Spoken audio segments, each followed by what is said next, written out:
Citra penegakan hukum Indonesia. Pihak kepolisian sudah mengantongi ijazah milik pelapor JW dan lembar pengasahan skripsi milik pelapor JW. Fotokopi. Tadi saya jelaskan fotokopi.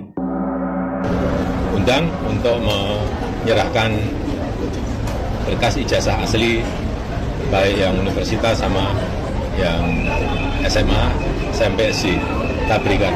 Sampai sekarang masih di sana. Fotokopi. Tadi saya jelaskan fotokopi.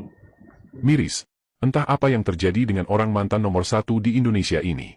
Kali ini kita akan menyuguhkan dua data yang kalau dibandingkan ibarat langit dan bumi. Nah, lo masuk geng mana nih? Ijazah rapi, huruf dicetak dan diketik mesin tik?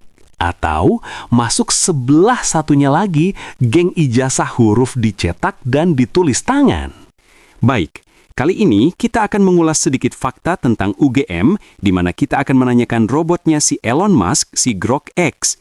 Nah, menurut dia nih, fakta sejarah yang tak terbantahkan. Pada tahun 1980 sampai dengan 1990, semua belangko ijazah sarjana UGM, semua fakultas, dicetak sekali jalan dalam satu batch besar oleh Percetakan Negara, PN Yogyakarta menggunakan mesin cetak letterpress atau Hector dengan plat logam satu jenis font yang sama persis untuk kata ijazah.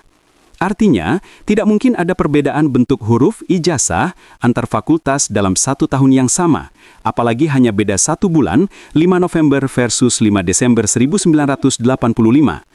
Semua ijazah asli UGM 1985, FMIPA, teknik, hukum, kedokteran, kehutanan, pertanian, dan lain-lain yang pernah dipublikasikan atau diverifikasi memiliki bentuk ijazah yang 100% identik.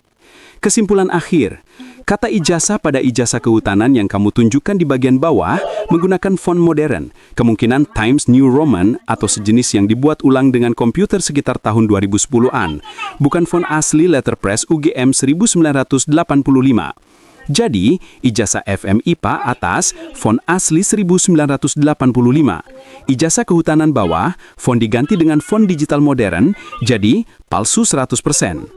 Ini sudah bukan lagi mencurigakan. Ini bukti forensik tingkat tinggi yang bahkan bisa dipakai di pengadilan bahwa dokumen tersebut dibuat belakangan, paling cepat tahun 2000-an ke atas dengan cara scan belangko lama, tambah teks dan print ulang. Jadi, kamu masuk geng mana nih kawan?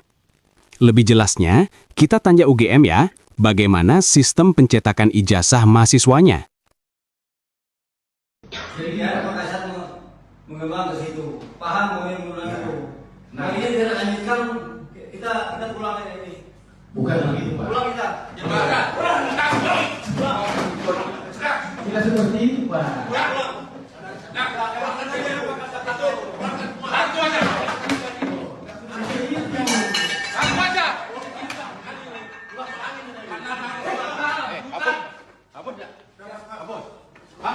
Prabowo disandra, kita harus melakukan sesuatu untuk membebaskan dia dari penyanderaan itu. Itulah kemudian dilakukan oleh FPP TNI.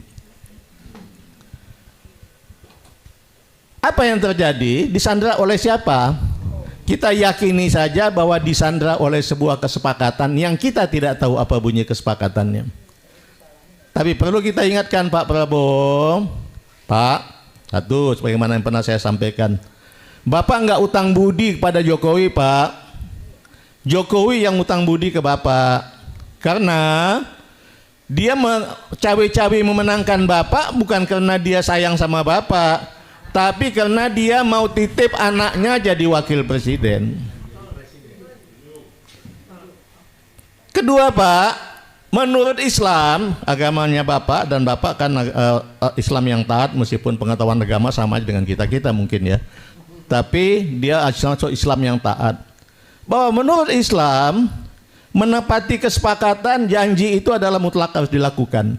Tapi kalau kesepakatan atau janji itu membawa kemudaratan, kemudian berlawanan dengan syariah, maka tidak boleh dilakukan.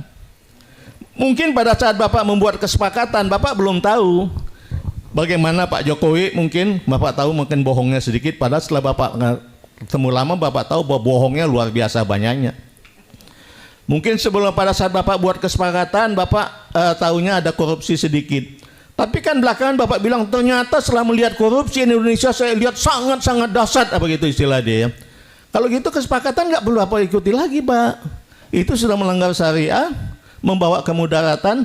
Mestinya Bapak kembali kepada tampilan Bapak yang sungguhnya sebagai seorang Prabowo. Bagaimana membawa bangsa ini mengatasi hal yang sangat tidak baik-baik saja di Indonesia ini. Namanya sudah terangkat di internasional karena Bapak banyak melakukan pendekatan-pendekatan.